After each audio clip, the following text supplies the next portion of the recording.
He sat at my dining table like he still had the right. My father.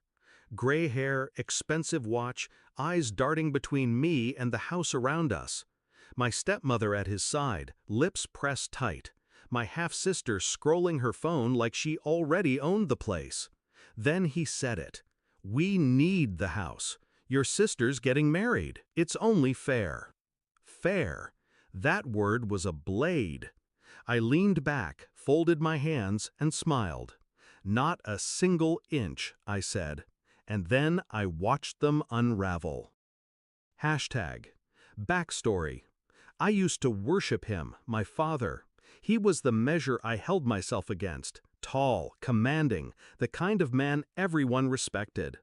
I wanted nothing more than to earn his approval. Then she arrived.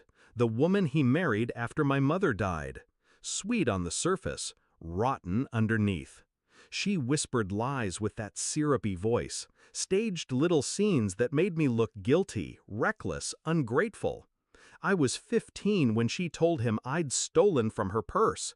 15 when he threw my bag onto the porch and told me I wasn't his problem anymore. I begged him to believe me. His eyes stayed cold. He shut the door. That night, standing in the rain with nowhere to go, I understood what I meant to him. Disposable. Hashtag. The discovery. I built my life with silence and steel. Worked jobs nobody wanted. Saved every penny. Studied at night, built contacts, learned how the game was played.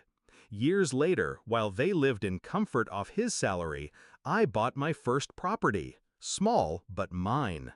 Then another, until this house, the one they now wanted. The irony was rich. The man who abandoned me was now back, asking me to surrender the only thing I earned with blood and grit, for the daughter he chose over me. And that's when I realized he hadn't changed. He still believed I was weak, someone to discard, someone to take from. He didn't know the person he'd made out of the ashes. Hashtag. I could have thrown him out right then. But revenge isn't in the shouting. Revenge lives in precision. I dug. My father's retirement fund? Dwindling. The business he relied on? About to fold. My stepmother's spending habits? Ruthless. They weren't coming for my house because they wanted it. They were coming because they needed it. And my sister? She wasn't innocent. She was the one sending me smug little messages about how family should help family. The same family that left me on the street. They all thought I was still that 15-year-old with no power. They had no idea. Execution. First, I secured every document. Title deed locked. Mortgage cleared. The house wasn't just mine, it was untouchable. Then I reached out to the lawyer who handled my father's old estate. Quietly, efficiently. I learned that the stepmother had been siphoning money for years, hiding it in accounts my father couldn't touch. I let him discover that truth on his own. Next, I invited them here, made them feel comfortable, let them walk through the halls, commenting on curtains, flooring, furniture, as if already planning where they'd place things. I served coffee. I listened, I smiled. And when my father finally asked for the house, when he dressed it in the language of family duty, I was ready. Climax. I leaned forward, my voice calm. "Do you remember the night you threw me out?" He flinched. My stepmother's hand froze halfway to her cup. My sister glanced up from her phone. "You told me I wasn't your problem," I continued. "Do you remember why?" Silence. "Because she said I stole from her," I nodded at the stepmother. "And you believed her? No questions, no chance to defend myself. 15 years old, and you left me on the street." My father's jaw tightened. My stepmother tried to speak, but I cut her off with a look. "You want this house?" I said, voice low, steady. "Not a single inch. Not a single brick. Not after what you did." My sister scoffed. You can't be serious. We're family. I smiled at her.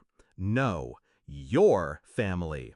I was the sacrifice. And now I'm the one who owns everything you thought would always be yours.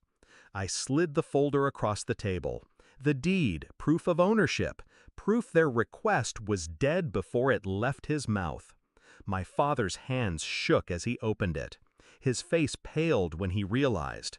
This wasn't negotiable. This wasn't a debate.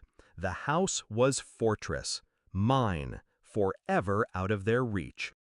Resolution. They left in silence. My stepmother first, eyes darting like a cornered animal. My sister muttering curses.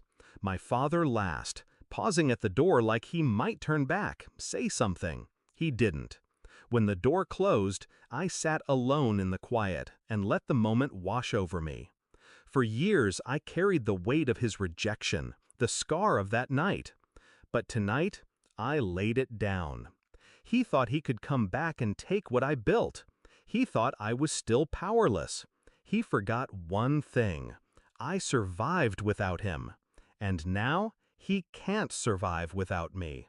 Not a single inch.